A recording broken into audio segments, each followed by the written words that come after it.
Hi. நிறைய பேர் நீங்கள் வளர்க்குற ரோஸ் செடியை பற்றி சொல்லுங்கள். அதை நீங்கள் வந்து செடியாக வச்சிங்களா இல்லை இந்த மாதிரி விதை போட்டு எடுத்தீங்களான்ற மாதிரிலாம் கேட்டிருந்தீங்க. நாங்கள் விதையெல்லாம் போட கிடையாதுங்க. பக்கத்து வீட்டில் இருக்கிறவங்க வந்து இவ்வளோ நீளத்தில் குச்சி மாதிரி தான் நம்மக்கிட்ட கொடுத்தாங்க. அந்த குச்சியை வச்சு வளர்ந்தது தான் இதுவாக இருந்தாலும் சரி, இதுவாக இருந்தாலும் சரி. இதில் பார்த்தீங்கன்னா இங்கே பாருங்க, அதாவது ரோஸ் செடியில வந்து விதை என்னைக்குமே இருக்காது. இன்னொன்னு செடியா தான் இருக்கும். ஒரு கண்ணுல செடியா தான் கொடுப்பாங்க. அந்த கண்ணு வர்றதுக்கு முன்னாடி எப்படி வந்துச்சு அது என்னன்னு தெரியல. அது அதான் யோசிக்கிறேன். கோழி வந்துச்சா முட்டை வந்துச்சான்னு ஆராய்ச்சி பண்ணுங்க. ஓகேவா?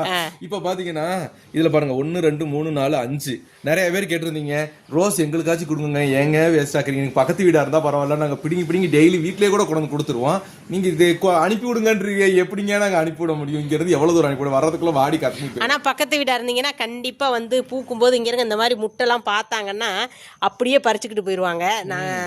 நாங்க நல்லா முட்டு இப்படி மலர்ந்து இப்படி கீழே விட்டுருவோம். இப்படி மலர்ந்ததுக்கு அப்புறம் தூக்கி கீழே விட்டுருவோம். ஆமா, இது உதிர்ந்துரும். ஓகேங்களா? இந்த மாதிரி உதிர்ந்துரும். அதுக்கப்புறம் அது காஞ்சும் போனதுக்கு அப்புறம் அந்த காஞ்ச இதை வெட்டி விட்டுருவோம். மற்றபடி வளம் எதுவும் நாங்க போட்டதே கிடையாது.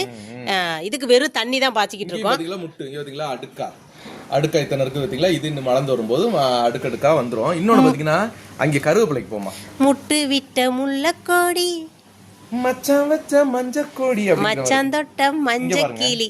இங்க பாருங்க, இது வந்து பாத்தீங்கன்னா இத்தனும் சின்ன கருவேப்பிலை வச்ச கணதான் வச்சோம். வளரவே இல்லை. ரொம்ப நாளா, ரொம்ப மாசமா அது வளரவே இல்லை.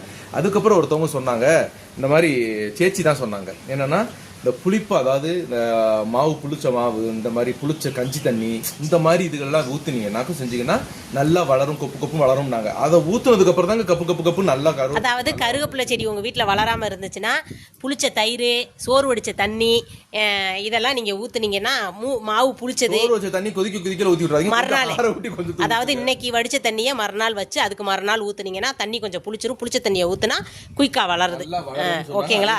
ஆதாரம் எங்களுக்கு இருக்குது. நல்லா வளர்ந்துருச்சு. கருவேப்பிலை செடிக்கு அதை ட்ரை பண்ணிக்கோங்க. நாங்க வளம்னு சொன்னா இந்த கருவேப்பிலை செடிக்கு சோறு வடிச்ச தண்ணி தான் ஊத்திக்கிட்டு இருக்கோம். அதே மாதிரி இந்த ரோஸும் இப்படித்தான். எங்களால கொடுக்க முடியாத சூழ்நிலை, பக்கத்துல இருந்தா கொடுத்துருவோம்.